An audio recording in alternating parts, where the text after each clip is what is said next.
Tenim aquí la nostra fórmula.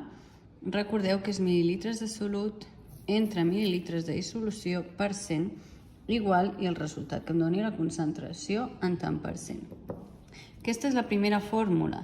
Si les dades em donen els mil·lilitres de dissolució, utilitzo aquesta.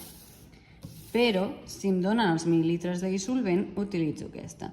Sempre es poden utilitzar les dues fórmules. Jo us recomano una o l'altra perquè sigui més ràpida, però és igual de vàlida utilitzar una que utilitzar l'altra, d'acord?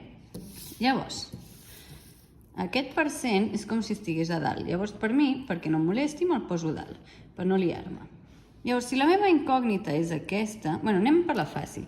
Si la incògnita és aquesta, que em demana la concentració, em demana el percentatge, em demana el tant per cent, faig això, aquest per aquest entre aquest, i ja em dona això directament. Si em demana mil·lilitres de solut, jo vull que la meva incògnita estigui sola i a dalt.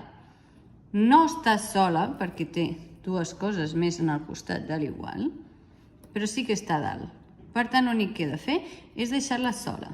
Aquest que està dividint, que està a baix, passa a dalt multiplicant. I segueix sense estar sola, encara li sobra el 100. El 100 que està a dalt, perquè si no està a baix és que està a dalt, encara que no tingui res a sota, és com si estigués a dalt. Llavors està a dalt, llavors passa a l'altre costat, a sota, ha passat de multiplicar a dividint. I ja tindríem la incògnita, faríem el tant per cent pels mil·lilitres entre 100. I ara, aquesta és la intermitja i la més difícil seria si em demanés aquesta. Si em demana la incògnita aquesta, jo la vull sola i a dalt. No està ni sola ni a dalt. Per tant, el primer que faig és passar-la de baix a dalt. Ara ja està a dalt, però no està sola. Qui li sobra? Aquest.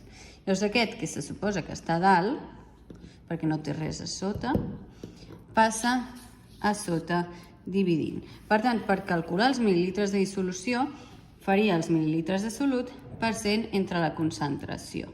Jo què sé, imagina't que el problema et diu 3%.